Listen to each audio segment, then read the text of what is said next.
Some confessions haunt a man till his grave. This one, it makes you wonder if the grave would have been mercy. Ivor was a tool. That's how his bosses saw him. Born Waterhouse, bred Waterhouse. By 25, he was the crew's quiet problem solver. One call, one address, done. So when the phone rang Wednesday night, number he knew, voice he didn't, Ivor never asked questions. He wrote it down. 14B Pink Lane, Trenchtown, 9:45 p.m., in and out. But what Ivor couldn't know was that the man who gave him that address had been drinking when he wrote it. And in Trenchtown, 14A and 14B look the same in the dark. The only difference? One veranda has books, the other has silence. Ivor reached at 9:45. Gate open, 2 shots, professional. Never looked at the face, that's the rule. You don't look, the face don't haunt you. That night, Ivor slept fine. Next morning, the real target, the man at 14B, posted a selfie from his yard. Alive, laughing. Ivor froze, checked his notes. 14A. He killed the wrong man. And the man at 14A?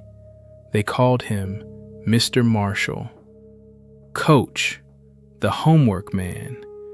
Every evening, his veranda opened to any child who needed math, English, or just a patty and somewhere to sit. He coached under 15 football Saturdays, fixed old ladies' fences after hurricane. And the night before Ivor arrived, Marshall prayed at his bedside for every child on his roster. News spread like bushfire. By evening, Pink Lane was crying, cursing, asking why. And the why? He was standing right there in the crowd, cap pulled low, listening to people mourn a man he never knew existed. And just when you think this story can't twist any harder, it does. Ivor went to the 9 night, not as mourner, as a ghost watching ghosts. Stood by the gate, watched revival songs, watched old men talk about how Marshall got them their trade license 30 years back. Then, he saw the boy. 10, maybe 11, by the casket. Not crying, just staring. Like he couldn't fit the size of the man with the size of the silence. The mother held him close, whispered in his ear. Ivor was too far to hear, but he read her lips. "De wicked na prevail, ma promise ya." Ivor left, but he carried something heavier than any tool he'd ever held. Months passed, and Trenchtown noticed things. Marshall's light bill paid a full year, anonymous. Groceries at the gate Tuesdays, no name.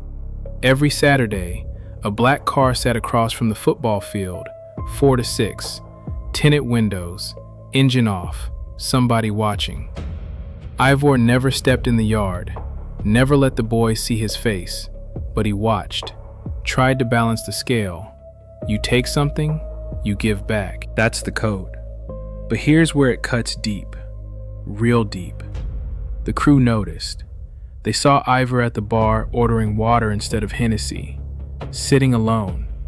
The boss, a man named Wedge, pulled him aside, smiled. Not the good smile, the exam smile. "Me hear see you go church now, Ivor. Me hear see you soft." Ivor said nothing. "Me have one more address for you. Same street, Pink Lane, same house, 14A. Different target this time." He handed Ivor a photo. Ivor felt the world tilt. It was the boy. So what did Ivor do? You know what? Let me tell you exactly what the police report said at 3 a.m. Tuesday. 3:12 a.m. Gunshots at 14A. 3 of them. Neighbors called it in. Police arrived. No body. No blood. Back door swinging open. On the kitchen table, cash. A note. "Take him somewhere safe. This all me have." Nobody saw Ivor again. Not Waterhouse, not Trenchtown, not anywhere. 3 years later, Hills of St. Anne. A woman and her son living quiet. Boy's 14 now. Football every evening.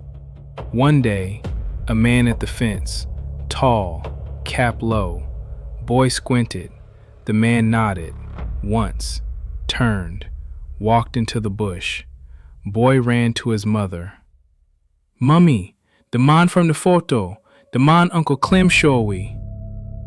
But when they searched, no footprints, no trail, just wind and banana trees, and a feeling, not fear, like a debt finally paid, or maybe a debt just transferred. Look at viewer, I'm going to ask you something, and I want you to really sit with it, not as a viewer, as a human being. If you destroy the only good thing in a community by mistake, can you ever really make it right? Or do you just spend your life trying? Yardie Confessions, episode 39. Wrong address. DCS, I'm out.